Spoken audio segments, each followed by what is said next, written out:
Londres, Inglaterra, 3 de maio de 2021. Pastor John Sherwood, 71 anos, pregava o Evangelho numa estação do metrô em Londres, quando foi preso, acusado de fazer discurso de ódio e de usar palavras abusivas e insultuosas. Helsinki, Finlândia, 5 de maio de 2021. A ex-ministra do Interior, Päivi Räsänen, fotografou a sua Bíblia aberta no primeiro capítulo de Romanos, publicou numa mídia social, e por causa desse crime considerado de ódio, ela está sendo processada e provavelmente será presa nos próximos dias. Estados Unidos, 14 de maio de 2021. Mais de 200 universidades cristãs estão sendo processadas e correm o risco de perderem financiamento federal para a bolsa de estudo dos seus alunos, porque em seus estatutos elas mencionam valores e princípios cristãos. Espaço virtual, 19 de maio de 2021.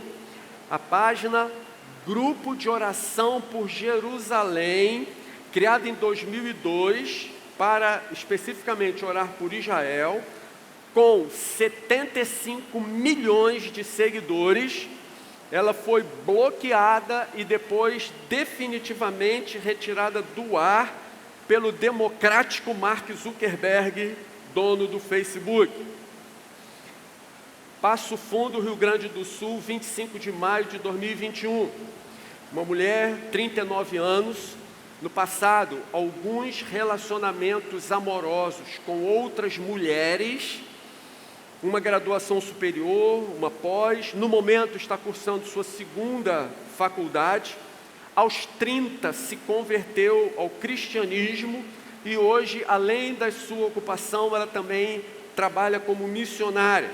No momento, está querendo acertar sua vida, então ela busca um marido para constituir família, possui casa própria, uma condição financeira muito boa, e numa entrevista com assistente social, visando a adoção de uma menina, ela foi questionada: o que você acha da adoção de crianças por casais homossexuais? E essa mulher, que como eu disse há pouco, já teve outros relacionamentos com outras mulheres, mas depois se converteu a Cristo, agora procura um marido, respondeu: acho louvável, mas não é o que eu quero para minha filha. Diante disso, a juíza negou o pedido de adoção, alegando que a mãe não está habilitada neste momento. O que esses fatos têm em comum? Em primeiro lugar, você não deve ter visto nenhum deles estampado na primeira página dos jornais. Você não deve ter ouvido nenhuma dessas notícias como algum fato relevante, ou como algo que, por parte da mídia, merecesse efetivamente alguma atenção. Em segundo lugar, todos esses fatos são fatos reais, aconteceram, e mais, acabaram de acontecer, todos eles se sucederam no mês de maio de 2021, portanto, são agora. Tudo isso aconteceu nessas semanas que antecederam o dia de hoje.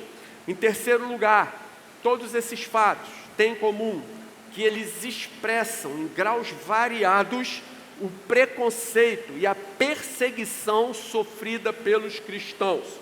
Jesus nos alertou que seria assim.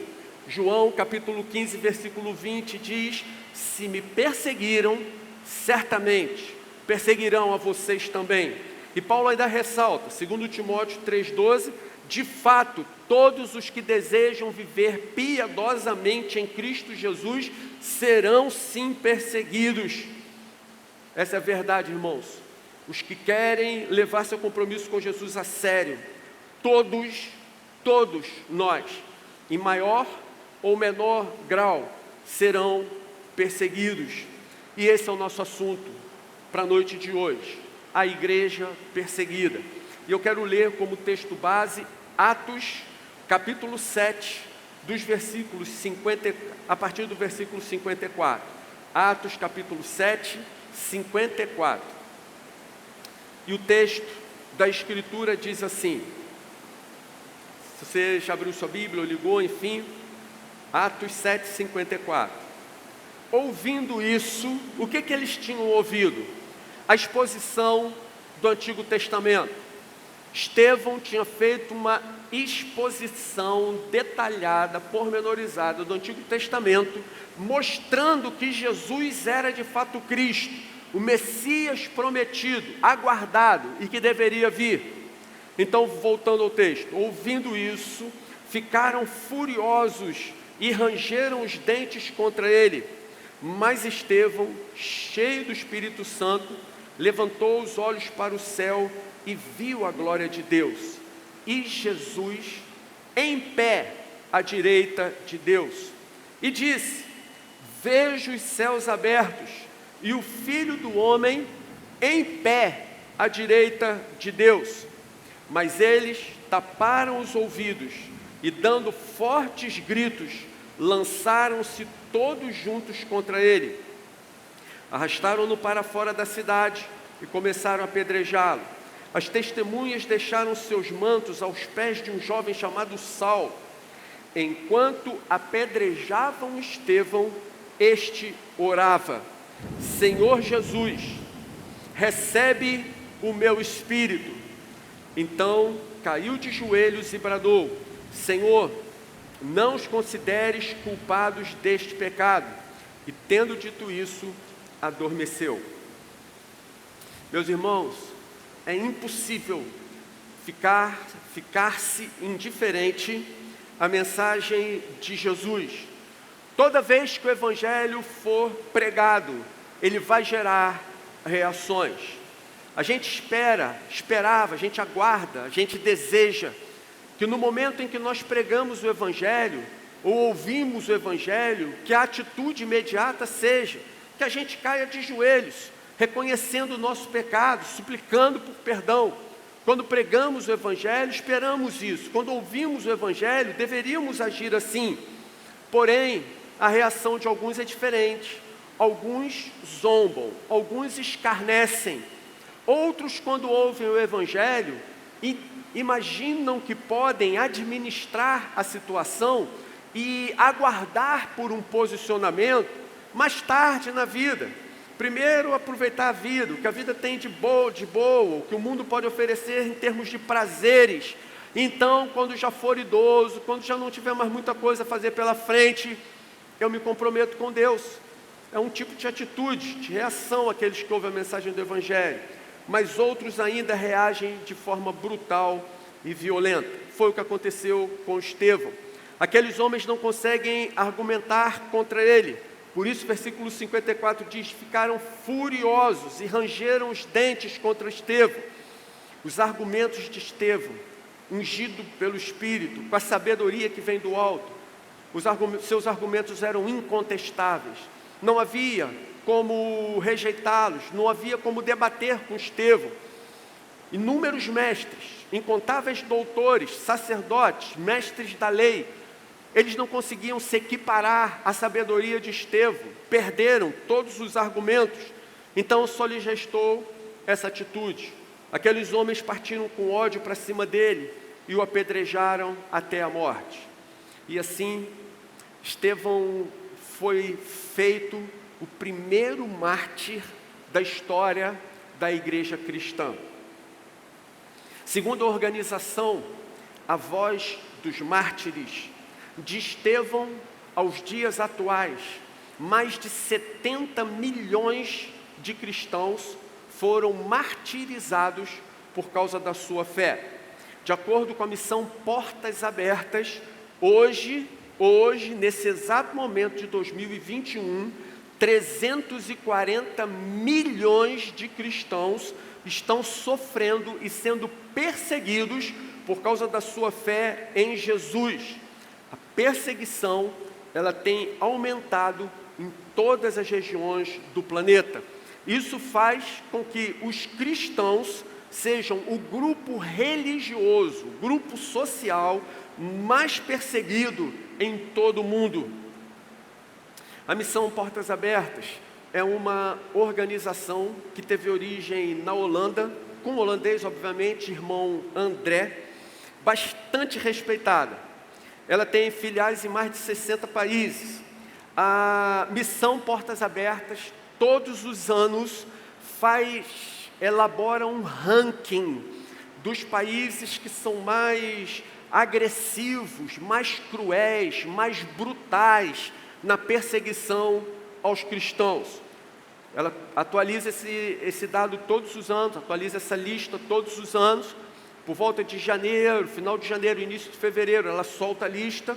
E é iniciativa dessa missão, Portas Abertas, designar o último domingo de maio para nós nos lembrarmos que temos irmãos sendo perseguidos e sofrendo por causa da sua fé. Então, na lista dos 50 países, 50 nações mais cruéis com os cristãos, das 50 mais cruéis, 40 delas são islâmicas, 4 são comunistas e os demais perseguem os cristãos em função de quadrilhas de criminosos ou de milícias de criminosos. Portanto, meus irmãos, nesse momento em que nós estamos vivendo o início do novo século, século 21, existem duas principais fontes de perseguição aos cristãos: o islamismo e o comunismo. A primeira grande fonte, vou falar um pouco sobre o islamismo. Por que o islamismo persegue os cristãos com tanta avidez, com tanta crueldade? Olha, para a gente é um pouco difícil de entender, vou procurar ser o mais simples possível. Entender o seguinte: a cultura é completamente diferente, completamente diversa. Os países islâmicos, eles possuem um sistema judiciário bem diferente do nosso. O sistema judiciário do lado ocidental do planeta, Europa, as Américas, Oceania, é baseado no sistema de direito romano, sobretudo da divisão entre religião e Estado. O direito que rege os países islâmicos, ao contrário, é todo ele baseado no Alcorão, que é a Bíblia dos muçulmanos. Portanto, todas as leis civis das nações islâmicas, elas foram retiradas e se suportam no próprio Alcorão, na Bíblia deles. É estranho, mas é assim. 3 leis principais cerceiam toda e qualquer possibilidade de que um cristão evangelize um muçulmano: lei da apostasia, a lei da blasfêmia e a lei do proselitismo. A apostasia se dá quando o muçulmano abandona a fé e torna isso público. Então, dentro das diferenças culturais, do lado ocidental e do islamismo, se um muçulmano abandona a fé islâmica, mas se mantiver calado, se isso não for divulgado e ninguém tomar conhecimento, não tem nenhum problema. O próprio Alcorão não vê problema nisso, não desestimula as pessoas a um comportamento assim. Segundo o Islã, não é o coração que mais importa, as intenções da alma, mas as atitudes externas. É esquisito, mas é cultural. E o Alcorão pensa assim, o Islã pensa assim.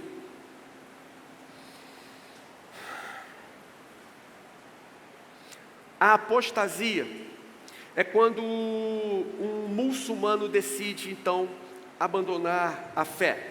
E nesse caso, o muçulmano que abandona a sua fé, ele é merecedor de uma pena extremamente dura, provavelmente pena de morte. Em 2010, uma pesquisa da Pew Research Center feita no Egito, portanto, um país que é considerado de muçulmanos moderados. Uma pesquisa mostrou que 84% dos muçulmanos acreditam que aqueles que abandonam a fé islâmica merecem realmente ser mortos. 84% dos moderados entendem que se um muçulmano abandona a fé islâmica, ele tem que morrer. A segunda lei é a lei da blasfêmia. A blasfêmia ocorre quando Alá ou Maomé são contestados. Outra diferença cultural. O próprio Maomé considerava que uma contestação verbal daquilo que ele ensinava era algo mais grave e digno de uma repreensão, de uma pena maior do que uma própria agressão física. Para Maomé e posteriormente ao Corão, a discordância das ideias, dos conceitos e dos princípios é algo mais grave e digno de penas mais severas do que agressões físicas, em que as pessoas batem, machucam, enfim, se ferem. É uma coisa estranha, mas eles pensam assim. Então, na cultura muçulmana, qualquer argumento que lance dúvidas sobre as palavras de Maomé ou sobre os registros do Alcorão é considerado um crime bárbaro e igualmente merecedor de pena de morte. Então a gente chega na lei do proselitismo. No entender deles, obviamente, pregação do evangelho ou a tentativa de fazer com que o muçulmano deixe a sua fé para abraçar uma outra fé é enquadrada nessa lei. Pregar o evangelho para o muçulmano não é apenas expressamente proibido, mas acaba envolvendo o missionário cristão nas duas leis anteriores, que é a lei da apostasia e a lei da blasfêmia. De que maneira? Ora, se apostatar do Islã é um crime terrível, digno de pena de morte, quem contribuiu, quem colaborou para que o muçulmano abandone sua fé é merecedor do mesmo tipo de pena. Então, pregar para o muçulmano que Jesus Cristo morreu por nós, ressuscitou ao terceiro dia, que a salvação se dá pela graça mediante a fé, que nosso Deus é uma trindade, que todas as doutrinas cristãs contradizem e refutam o Islã, é uma blasfêmia intolerável, digna de pena de morte. É assim que eles veem, é assim que eles entendem, e é assim que eles vivem. A segunda grande fonte de perseguição aos cristãos é o comunismo. Depois do período de perseguição do Império Romano, nos 3 primeiros séculos da história da Igreja, foi agora, nos regimes comunistas da União Soviética e da China, que mais se matou cristãos em toda a história. Apenas no século XX, gente, o Partido Comunista da União Soviética e o Partido Comunista Chinês martirizaram mais de 16 milhões de cristãos, quase 3 holocaustos judaicos. Você, cristão, precisa saber que a filosofia marxista, leninista, não é laica. Eu diria, precisa saber que é satânica, mas você precisa saber que não é laica, ela é ateia, ou seja, é contra todo tipo de manifestação da fé cristã. Marx acreditava que o cristianismo é usado pela classe dominante para manter o poder, autoridade, o domínio sobre a classe operária. Como que Marx imaginava que isso era feito? Essa classe dominante prega a mensagem do Evangelho. Nessa mensagem, o que ela propõe? Segundo a interpretação de Karl Marx, a classe dominante diz para a classe operária: olha, vocês terão um futuro maravilhoso lá na eternidade. Desde que o tempo que vocês estiverem aqui, vocês se mantenham submissos a nós e façam tudo aquilo que nós determinarmos a vocês. Era assim que Marx entendia a mensagem do Evangelho. Vocês receberão o seu prêmio lá na eternidade, se durante o tempo que vocês estiverem aqui na terra, vocês se mantiverem submissos a tudo aquilo que a classe dominante determinar para vocês. Karl Marx afirmou explicitamente que o cristianismo precisa ser exterminado e substituído pelo ateísmo.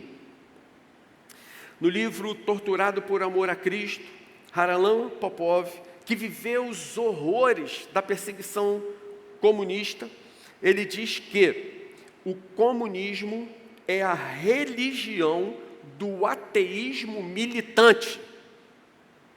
O comunismo é a religião do ateísmo militante. A incapacidade de destruir a fé em Deus é o calcanhar de Aquiles do comunismo.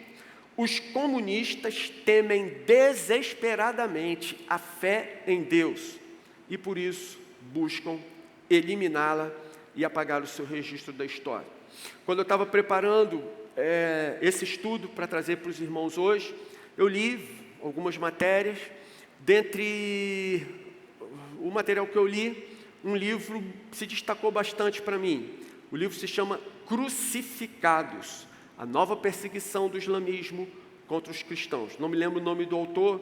Ele traz ali dezenas, centenas de casos com, como a gente costuma dizer, endereço e CPF de cristãos que têm sido torturados.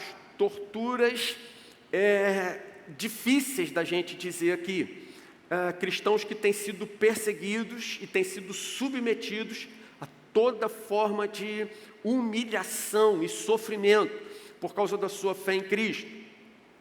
Eu confesso a vocês, eu lendo essas experiências, no meu coração eu decidi, não vou ler nenhum desses relatos lá. Minha intenção não é impressionar ninguém, porque vocês têm todas as condições de imaginar o que essas pessoas sofrem. Gente que não tem nenhum temor de Deus, ou pessoas que acreditam que por martirizar, matar, fazer alguém sofrer, está ou trabalhando em prol da sociedade, que é o caso do comunismo, ou está glorificando o seu Deus, o Deus Alá. Então, toda sorte de abominação é cometida contra os cristãos nesses países, especificamente do Oriente, e você pode buscar ali no site da Missão Portas Abertas a relação com todos esses países. Você vai ver muitos detalhes interessantes ali, vale muito a pena você dar uma olhada. Vale muito a pena você dar uma olhada no site da Missão Portas Abertas e vale muito a pena você dar uma olhada no site da missão chamada Voz dos Mártires. Vale muito a pena. São duas instituições muito conceituadas que vale a pena você ver.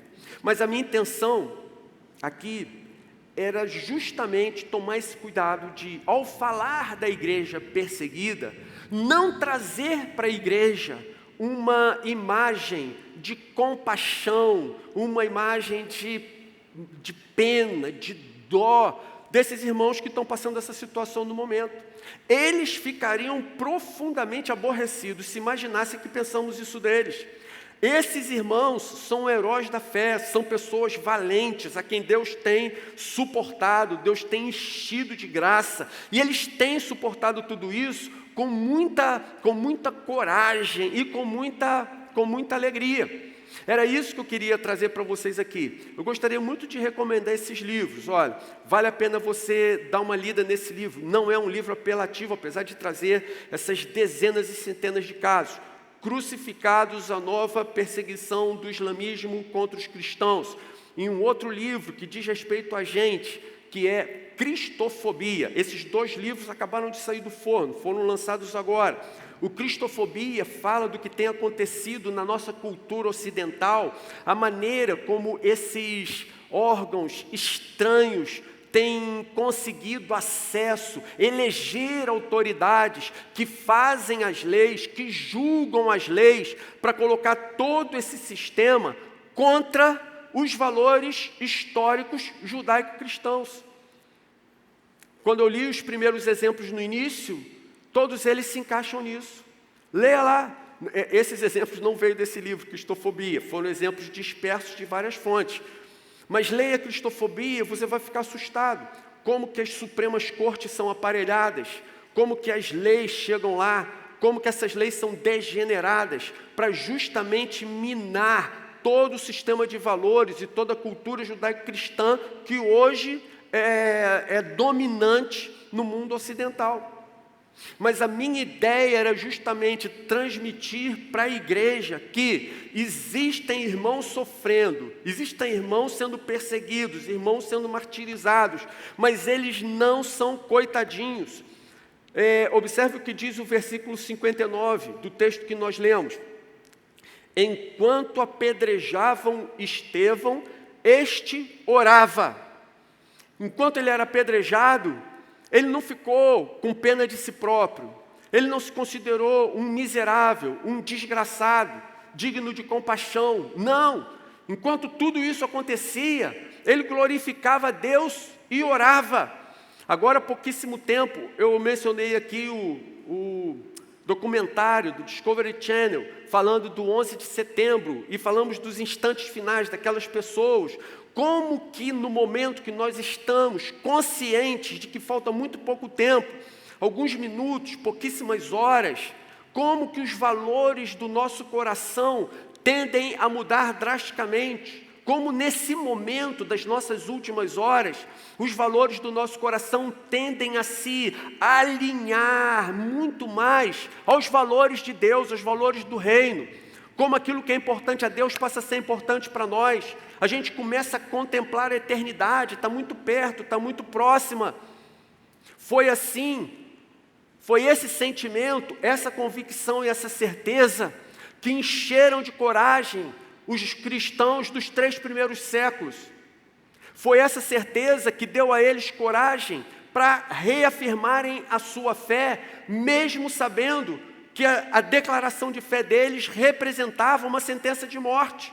Mas eles não temiam a morte. Em seus corações eles tinham essa convicção: nós não somos desse país, nós não somos desse mundo, nós somos forasteiros, nós somos estrangeiros, nós estamos aqui só de passagem.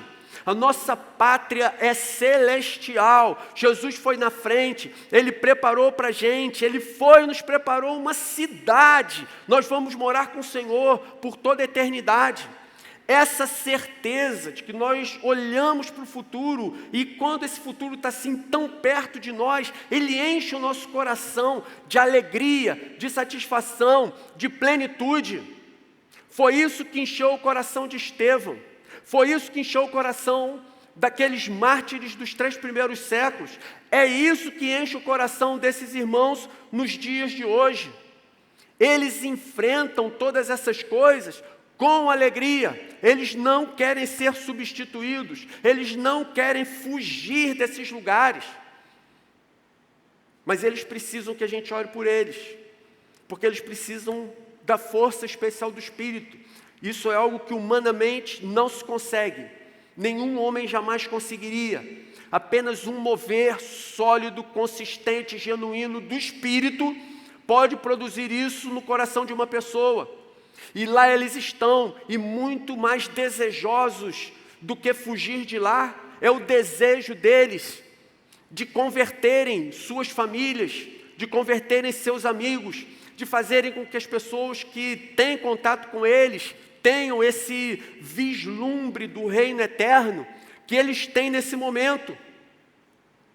Quando nós nos aproximamos ali do limiar da vida, na entrada da eternidade, os nossos valores tendem a se alinhar com os valores do reino de Deus. E sabe o que acontece com essa igreja perseguida? Eles vivem nesse limiar todos os dias. A qualquer momento, eles podem ser mortos. A qualquer momento, eles podem passar para a eternidade. Por isso, seus corações estão tão alinhados com o coração de Jesus. Meus irmãos, diante disso, que aplicações a gente pode fazer para nossas vidas aqui hoje? O que a gente pode tirar de útil e prático, importante, muito importante para nós nessa noite? Vamos lá, primeira aplicação. Aproveite sua liberdade em benefício do reino de Deus. Aproveite sua liberdade em benefício do reino de Deus. No início dessa palavra a gente leu, eu citei João 15, 20, e disse: se me perseguiram, também perseguirão vocês, disse Jesus. Eu quero ler o final do versículo. Esse versículo diz: se me perseguiram, também perseguirão vocês. Mas o versículo continua e Jesus diz: se guardaram a minha palavra, também guardarão a de vocês. No Brasil, nós ainda temos liberdade e uma vida confortável. Nós não podemos desprezar essa oportunidade que Deus coloca em nossas mãos.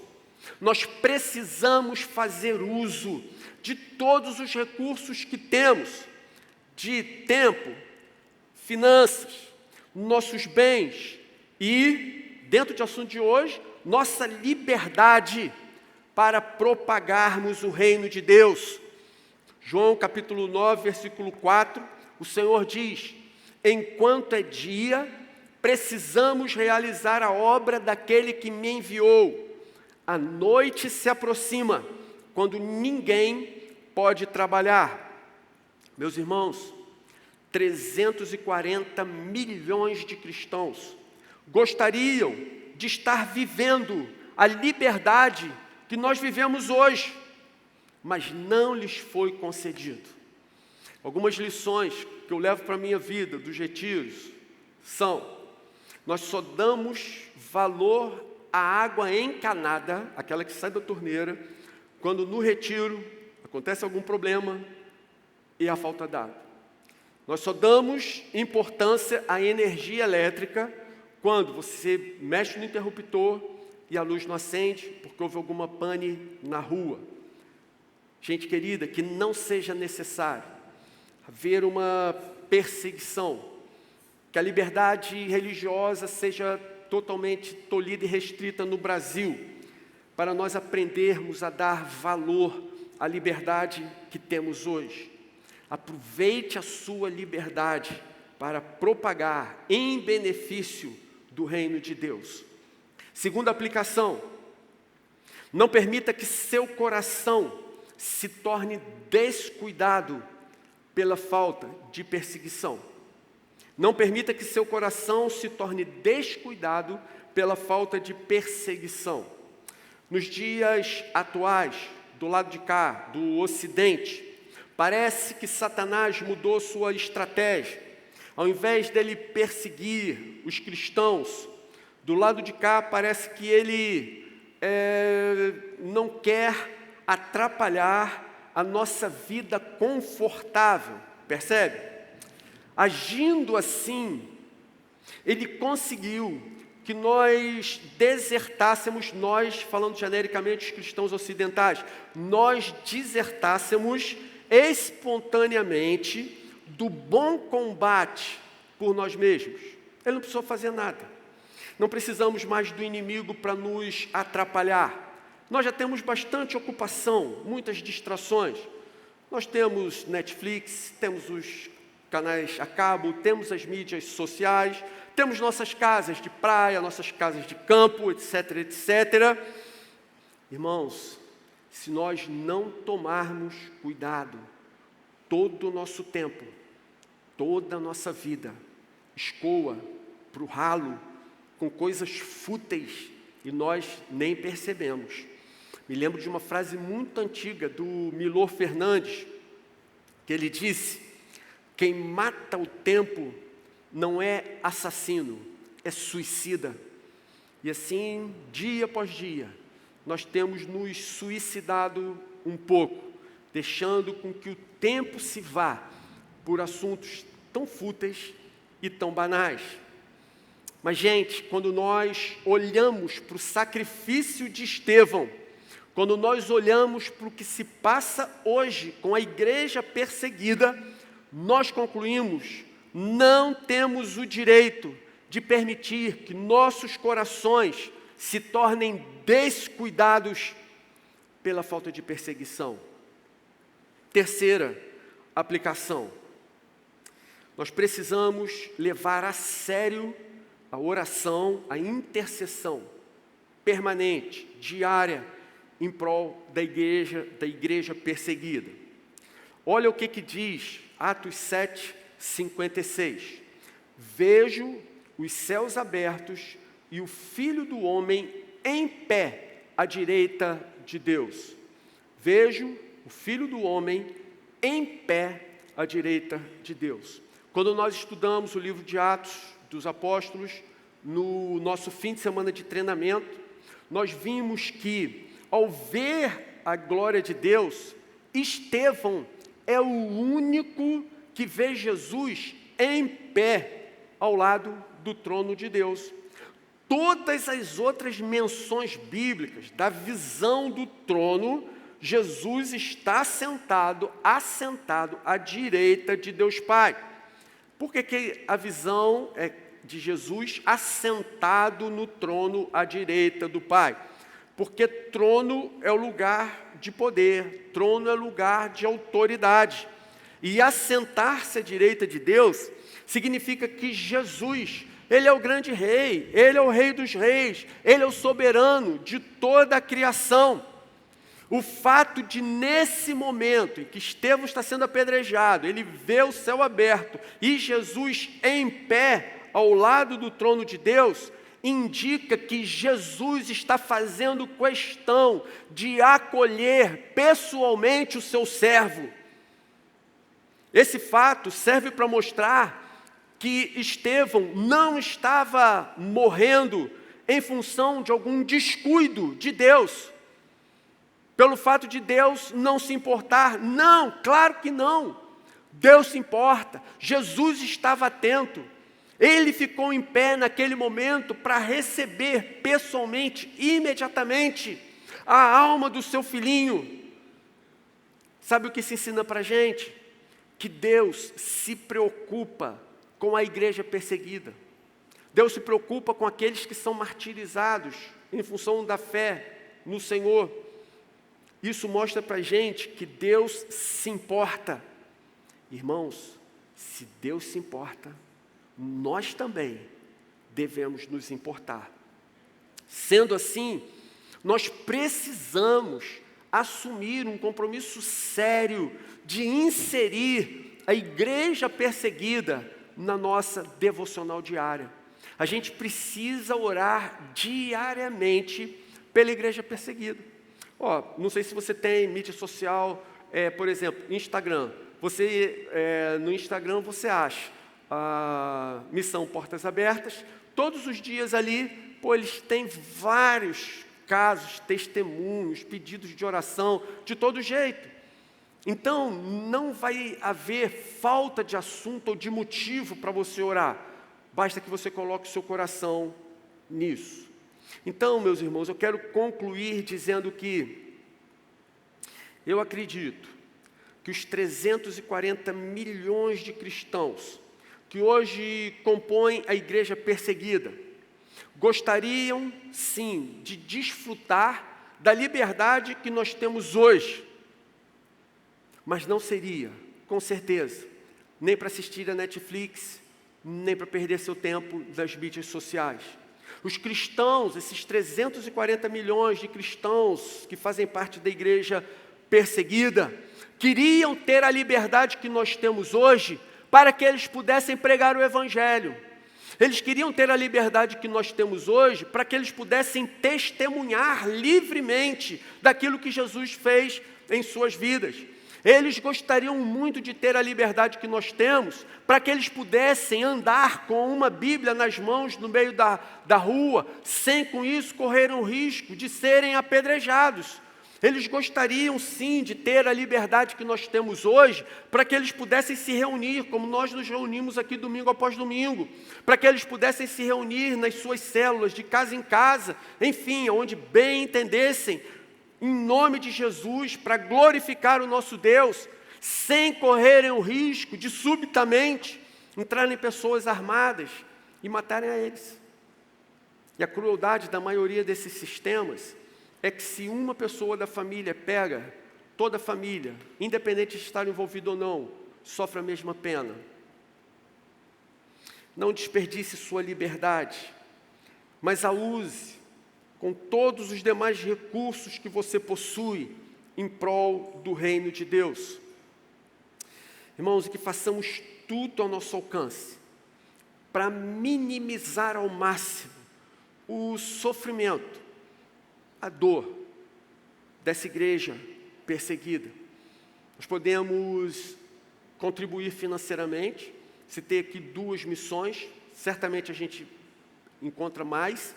2 missões que são muito reconhecidas internacionalmente e que têm meios de fazer as nossas contribuições financeiras se transformarem em algum tipo de ajuda que vai efetivamente chegar lá na ponta, mas no mínimo orar diariamente por essas pessoas nós precisamos fazer.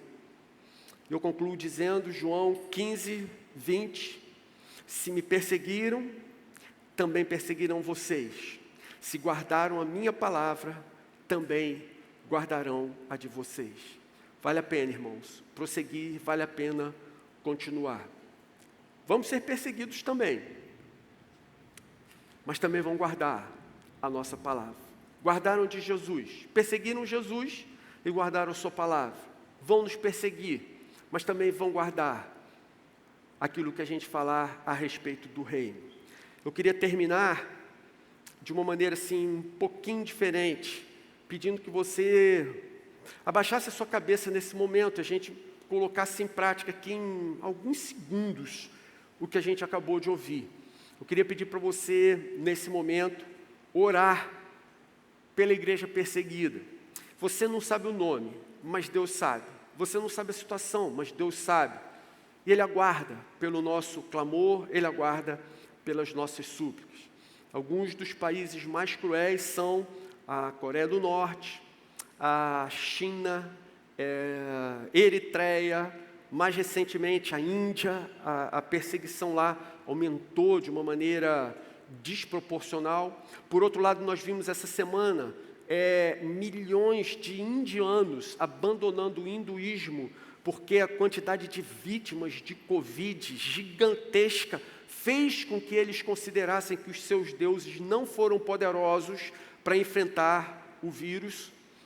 Enfim, irmãos, são muitos países e muitas orações que nós precisamos fazer. Eu só queria pedir para você colocar agora a igreja perseguida diante do Senhor em oração.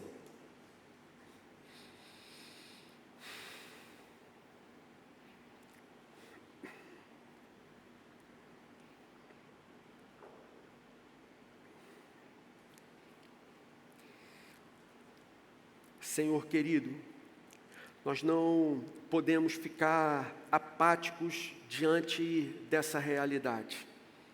Muitos irmãos nossos estão sofrendo e sendo perseguidos por causa da sua fé. Sustenta-os, Senhor, sustenta-os. Vai lá, visita esses corações. Renova a esperança em seus corações. Envia nesse momento, Senhor, as legiões dos exércitos celestiais em benefício deles, para consolá-los, para protegê-los, para livrá-los.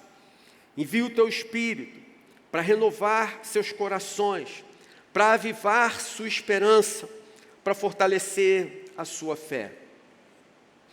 E quanto a nós, Senhor, ajuda-nos a sermos responsáveis e diligentes com os recursos que o Senhor tem nos dado. Que tudo aquilo que o Senhor colocou em nossas mãos seja dedicado por nós à glória do Teu nome e à expansão do Teu reino. Por favor, Senhor, faz assim. É a nossa oração, com o coração gratos a Ti por tudo, em nome de Jesus. Amém.